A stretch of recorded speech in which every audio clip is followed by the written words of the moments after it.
Asante kakangu. Ndugu watazamaji na Watanzania kwa ujumla wake, kwa majina yangu naitwa Hamadi Mbeare, katibu wa Chadema mkoa wa Mbeya. Mheshimiwa Katibu, tumetoka kwenye uchaguzi kama chama, na baada ya uchaguzi mmekuja na slogan ya no reform no election. Pengine kwa upande wako hii slogan wewe umeipokeaje?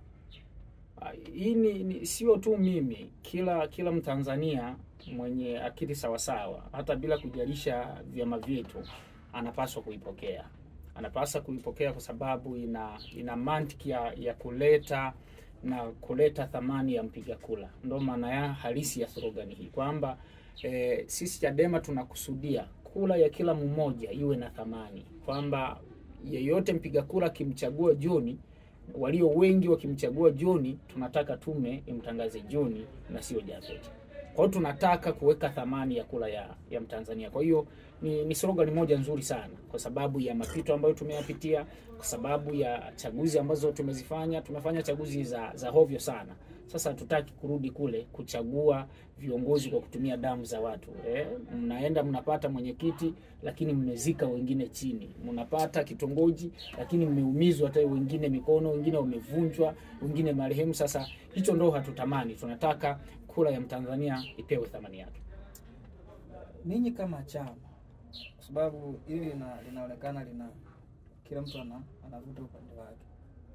No reform no election, tafsiri yake ni kwamba Chadema hamtashiriki uchaguzi au mtashiriki, lakini pengine hivyo mtazamaji anatamani kujua. Amefafanua mara kadhaa sana mwenyekiti wetu wa chama taifa Mheshimiwa Tundu Antipas Ngwai Lissu. Na ni neno ni la kawaida kabisa. No reform maana yake kama hakuna changes, mabadiliko yoyote kwenye transformation za kisheria, za kikanuni za uchaguzi. Ndio maana yake kama hakuna hizo. Nini sasa kifanyike?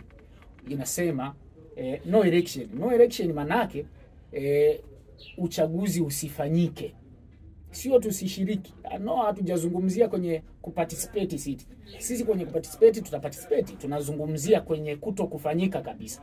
Kwa hiyo maana ya slogan hii ni kwamba sisi tunafanya maandalizi yote ambayo yanakusudiwa ya uchaguzi yanayokusudiwa, ikiwemo kuwaandaa Watanzania na umma wa Tanzania kudai thamani ya kula yake. Sasa kama wenzetu wakiendelea kushupaza shingo kama ambavyo wanashupaza leo, kazi ya kila Mtanzania, kazi ya kila mpiga kula, anastahili akazuie uchaguzi usifanyike eneo hilo. Chadema hatutochagua, CCM hawatachagua, wasio na vyama hawatachagua, hatachagua yeyote. Sio hatutashiriki, tutashiriki. Chama cha Mapinduzi kimekuwa kikizungumzia kuhusiana na hili no reform no election. Wao inaonekana ni kama yale ambayo yanatokea siku zote alafu yanapita. Nyinyi mmejiandaaje, hususan upande wa umma, kwamba umma umepokeaje hili jambo? Hii slogan umma umeipokea? Umma unapokea, na sisi kama viongozi wa vyama vya kisiasa, kila mmoja kwa ngazi yake. Nafikiri sasa nitumie pia fursa hii kuwaomba viongozi wenzangu wa ngazi za chini, kuanzia wilaya, ngazi za majimbo, ngazi za kata, matawi na misingi ya mkoa wote wa Mbeya na maeneo mengine ya Watanzania wote, kila mmoja kuipa kipaumbele thamani ya kula yake. Tunapozungumzia hatusemi Chadema tu ishinde, tunataka hata CCM.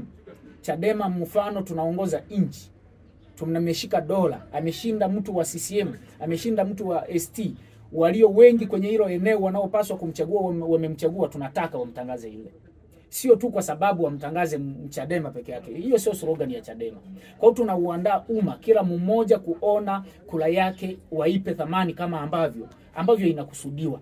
Sio wewe unamchagua huyu kama nilivyosema mwanzo, mtu mwingine kwa sababu ya interest zake anataka mchague huyu. Sisi tume uzoefu tu serikali za mitaa zilizopita hapa katikati.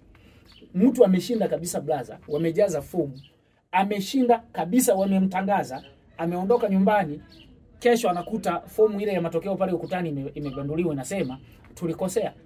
Wamebandika wenyewe, wameweka nyingine. Sasa haya mambo ndo hatuyataki. Tunataka akishinda John apewe John, akishinda fulani apewe huyo huyo aliyeshinda bila kujarisha, kwa sababu watu ndio waliomchagua huyo mtu. Kwa mazingira ya kawaida, kwa mazingira ya kawaida unauona umma huu, unaiona hii Tanzania kwa maana ya wananchi wakishiriki kwa 100%, kwa sababu Watanzania yani ni kama wanakata tamaa hivi. Ukweli ni kwamba tunahitaji nguvu ya ziada, sio lele mama. Na sisi tunapotangaza, hatukutangaza kwamba itakuwa rahisi. Tulitangaza kwamba ni heri, kwa sababu yale magumu yote tumekwisha kuyapitia. Kwa sababu hata tusipokwenda kusimamisha hichi ambacho tunakisema, hata ukisema ufanye uchaguzi ukawaacha wanavyo, bado watakuua. Kwa sababu tumeshazika kwenye hii kauli mbiu ambayo tulikuwa tunazitumia zingine za kawaida. Nje ya hii tuna watu tunawafukia chini, tuna watu wamevunjika, tuna watu ni walemavu, tuna watu wako mahakamani, kuna watu wamepewa makesi yote. Sasa tuna kipi cha kuogopa tena? Kama mimi nafikiri kitu cha mwisho cha kutisha ni kifo cha mtu, kuondoa uhai. Sasa hicho Chadema tumeshakipitia kwenye engo mbalimbali bila hata ya hii ambayo tunaisema. Sasa tuna sababu gani ya kurudi nyuma? Ni waombe wa Tanzania mabadiliko ni gharama. Mabadiliko ni wito, na sio lazima yakaanza na watu wote.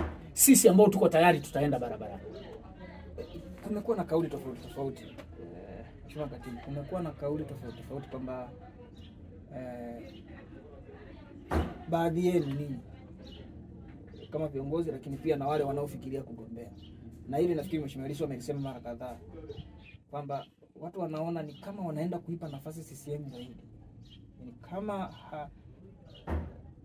no reform no election inaweza isifanikiwe kwa kiwango kile, lakini watu ni kama wameingiwa na uoga hivi. Kwamba sasa kwa mazingira haya naendaje kupambana kujenga chama pamoja na mambo mengine, lakini huku sitaenda kushiriki. Yes. Na nafikiri hata wewe hili umeliona. Nafikiri ni mawazo ya kila mmoja ambavyo anaweza kafikiri. Mheshimiwa Tundu Lissu na kamati kuu hakuna mahara wamesema hatutoshiriki uchaguzi. Tumesema transformation isipofanyika hatutoruhusu uchaguzi ukaendelea kwenye hilo eneo. Haya si yapo na umeyasikia wewe mwenyewe binafsi? Yapo, nimeyasikia. Lakini mimi nilichoelewa kwa upande wangu ni kwamba maandalizi yote yanaendelea. Mfano sasa, tumesema umekata tamaa. Umesema kwa sababu hatuendi kushiriki uchaguzi, maana yake hutakuwa tayari kuambia watu, hutakuwa tayari kuandaa wagombea, maana yake hutakuwa nao, si uendi kushiriki. Hawa ambao tunawadai hizi transformation wenye mamlaka, kuanzia tume, kuanzia serikali na watu wote ambao wanahusika, tukaingia kwenye kurekebisha hivyo ambavyo tunavihitaji. Aiza mwezi Agosti vimerekebishwa na sisi hatukujiandaa. Tafsiri yake ni kwamba unaweza kuingia na mkapigwa. Yes, sasa hujafanya maandalizi, unategemeaje? No research. Kwa lugha nyepesi ni kwamba ni muhimu hii elimu ikafika maeneo husika. Ni sahihi au watu wakapata elimu hiki undani zaidi. Kabisa. Na mimi ninafikiri niombe. Sio tu kuanzia ngazi za mikoa, hata sisi wenyewe uelewa tunatofautiana. Nafikiri kuna haja, na nafikiri ni program ya kitaifa. Kwa nilichokuwa nakisikia, pamoja na kwamba sio taarifa rasmi, viongozi wa kitaifa wanashuka kuja kutusaidia kueleza umma wa Tanzania nini maana ya no reform no election. Iko mimi kwangu nilivyomuelewa Mheshimiwa Tundu Lissu na watu wengine ambao unaofuatilia, wale ambao naamini hawa ndo icon yangu, mimi nafikiri wako sawa. Ni kwamba sisi tunaendelea na maandalizi mengine. Ndio maana kazi ya ujenzi wa chama haijasimama. Sasa tunaendeleaje kujenga chama ili hali sisi tunaona huko hakuna mafanikio? Kwa hiyo sisi tunaendelea kujenga chama, tunaendelea kuandaa Watanzania, tunaendelea kuandaa umma. Wewe ukishakuwa kwenye kata yako ina wakazi 5,000, unaamini Chadema mko 3,000, 4,000, mnashindwaje kuwasitisha hawa 1,000? Mnashindwaje wakati usipotekelezeka? Maana yake nini? Sisi hatukuandaa umma kwa ajili ya hiyo. Lakini tukiandaa umma na kila Mtanzania kuthamini kula yake, nafikiri hilo linawezekana. Linawezekana, na mbona mataifa mengine yameweza? Why sisi? Na sio mataifa mengine tu yameweza.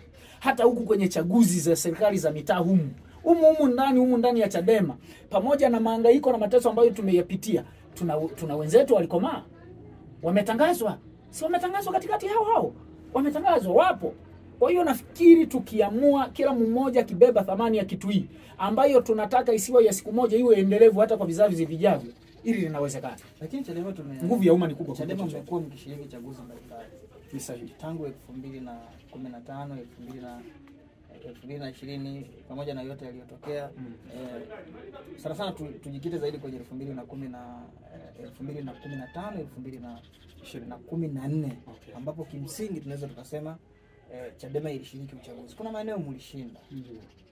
Unafikiri pengine ni kwa nini wakati ule na sio sasa? Pamoja na kwamba wakati ule tulikuwa tunataka hizi transformation zifanyike. Hatujaanza jana wala Lissu hajaanza leo. Zimeanza muda mrefu. Lakini angalau kwenye kipindi kile, enzi hizo, maana yake unazungumzia enzi za utawala wa Kikwete. Rais wa awamu, enzi hizo, kipindi hicho, pamoja na kwamba yalikuwepo kuminyana, uwizi wa pale na pale kwa ajili ya kuiba kula, lakini hatukuwa na mauaji kama ambavyo yamekisiri kuanzia awamu ya 5 na awamu ya 6 pindi chaguzi zinapofanyika. Pindi chaguzi zinapofanyika mateso yameongezeka. Kipindi cha Magufuli, kama utakumbuka, kwenye uchaguzi wake tulikuwa na kesi zaidi ya 400, watu wetu wako ndani kwenye vituo mbalimbali vya polisi. Wote wako huko ndani. Watu wakaanza kubambikiziwa makesi, tumezika watu wengi, ndio utekaji ukashamiri mpaka hivi tunavyozungumza leo. Watu wanazidi kupotea leo, kesho, leo, kesho. Sasa tuna uhalali upi wa kuendelea kuwa wapole ama kunyamaza, ili hali hata tukinyamaza bado wetu wanapokutika? Ili hali hata tukitulia saa hizi tuko hapa, unashangaa kesho wanakuambia huyu hayupo, yule hayupo. Soka alikuwa anafanya hivi hivi. Na bahati mbaya sisi ambao tunashinda kwenye hizi media, wakati mwingine utafikiri tunajikaanga bla. Unaweza ukasikia kesho huyu hayupo. Huyu atakayeinua tu, anatumia haki yake ya kikatiba kuzungumza, kuelimisha umma, huyo ni adui. Sasa hatuwezi kuendelea kwenye mazingira kama hayo. Hatuwezi. Lazima ifike mahala tuseme sasa yatosha. Nafikiri ndo wakati wa sasa.